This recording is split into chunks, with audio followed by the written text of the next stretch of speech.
In football, you always need a bit of luck to achieve success. Some players have always had luck on their side and things have aligned nicely for them. But for some others, it's been a very different story. Through the years, there have been stories of players who were so unlucky to have very narrowly missed out on big trophies and potentially life-changing moments. But in this video today, we want to focus on those players who have not really had luck on their side in the current campaign. These are the 7 unluckiest players in football this season. Hey Goal 90 family, what's good? The World Cup season is here and you already know the vibes on this channel. So for everyone who's been rocking with us, Goal 90 Shop has World Cup jerseys for the whole squad. Men, women and kids. Whatever country you're repping, we've got ya. Home kits, away kits, clean classics and the loud ones. Instant match day energy.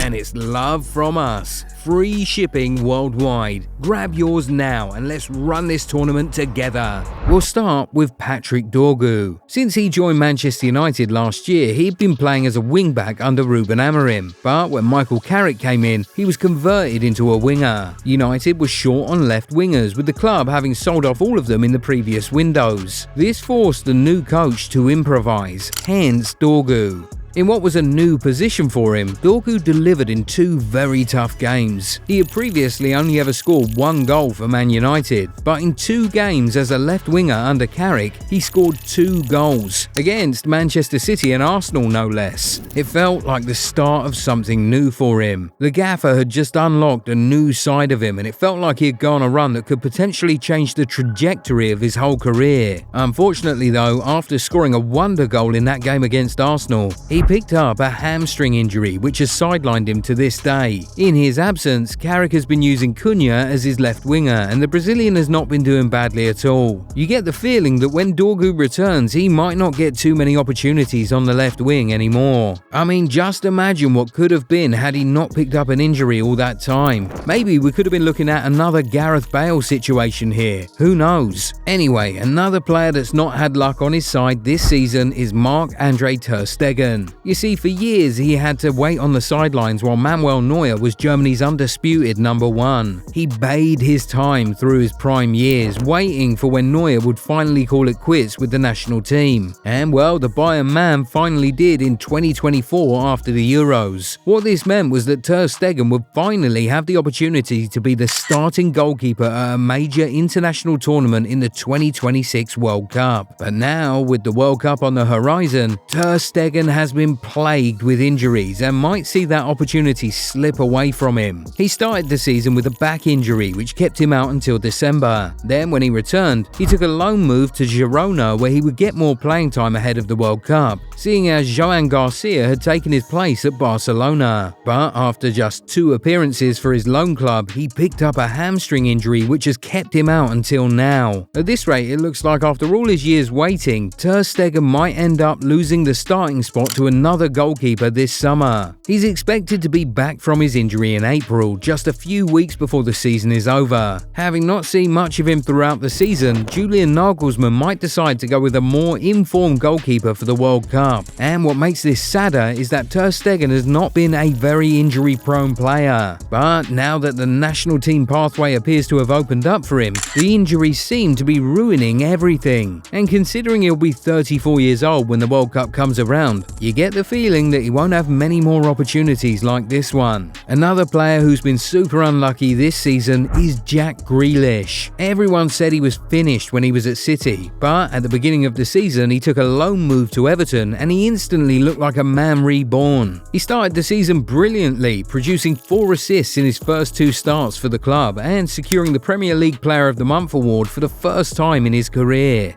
It was a dream start for him. He was on top of the assist chart and was a very important player for an Everton team that has its eyes on European football. In fact, with England's left wing still up for grabs, some folks started to say that with how his loan season was going, Grealish could perhaps be considered for the World Cup. But then in January, he picked up an injury and had to get surgery, and just like that, his season was over. He's not expected to be back until June, which means that he can kiss his World Cup hopes goodbye as well. But it's more than that. See, if Grealish had continued how he started for Everton, he might have had a few teams fighting for his signature in the summer. But this injury has limited his options. If Everton chooses not to sign him permanently at the end of the season, he might have a tough time finding a top club to take him. With a little bit of luck, things could have looked very different for the former Aston Villa man. Another player who's not exactly had luck on his side this season is Nwaneri. He was supposed to be one of the big success stories of the season, but because of the club's ambition and the pressure on the manager to win now, money was spent on senior players last summer, which saw him get relegated to the bench. Then, in the January window, he decided to take a loan move to Olympique Marseille in order to play under Roberto De Zerbi, a man with a reputation for developing young players. But not long after Nwaneri moved to France, De Zerbi left his job at Marseille, and just around that period as well,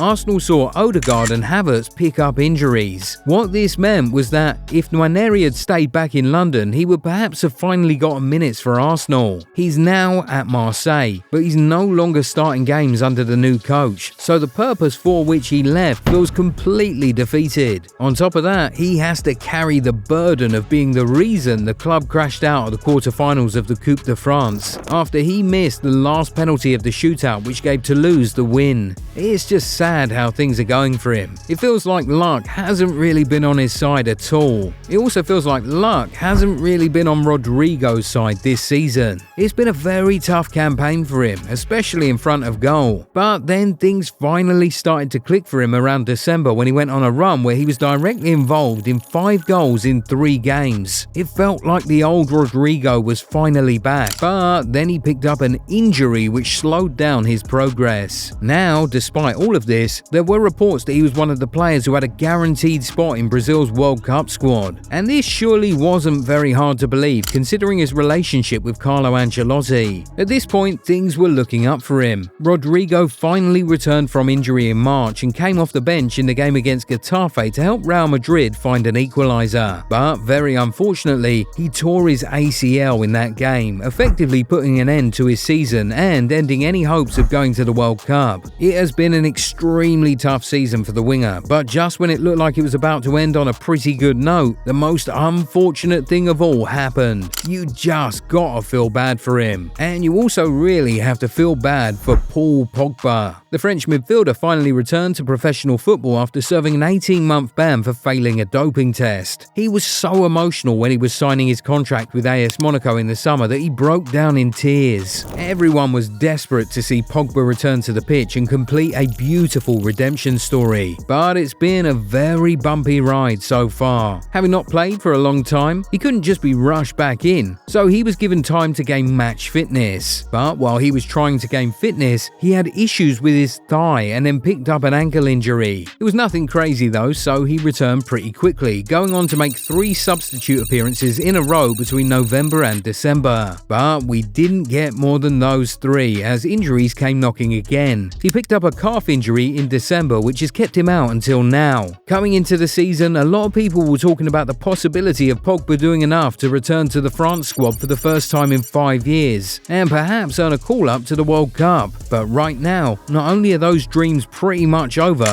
you begin to fear that Pogba's professional career itself might be over as well. Finally, Michail Antonio has not had the best luck over the past 1 year. Since the horrific accident he suffered in December 2024, his life has been turned upside down. Last summer, he was released by West Ham and quickly replaced by Callum Wilson. He continued training with the club though, hoping they'd offer him a new contract after he returned to full fitness. But when that didn't happen, he started to explore his other options. By December 2025, he'd started to train with Leicester City, and the club was considering signing him in the winter window and bringing him back to football. But he had an injury setback which caused that transfer to fall through. But the one which hurt most was the Brentford saga. So, because of the nature of his accident, clubs wanted to see Antonio train before giving him an opportunity. This is unusual for a player of his stature, but his case was unique, so he had to swallow his ego and do it. He trained with Brentford and they were actually impressed with him, so they offered him a contract. He was about to return to the Premier League. It was a dream, but just the day before he was set to sign his contract with the club, he tore his calf and that caused the move to fall through immediately. The striker confessed to crying for 2 days, not able to even get out of bed. He was so close to making the return he dreamed of, but it all just fell apart at the last second. All of that really broke him, but he finally decided to pick himself back up and get back to it. In as much as he would have loved to continue his career in England, all these happenings forced him to move abroad for the first time in his career, recently signing with Qatari club Al Salia. Anyway, having heard all these stories, who would you say is the single unluckiest player in football this season? Also, are there more players that you would say have not had the best luck so far this campaign? Tell us who and why you say so in the comments. If you enjoyed this video, give it a thumbs up and subscribe to the channel. Also, turn on the bell notification so that you never miss out on new content. We'll catch you in the next one. Bye.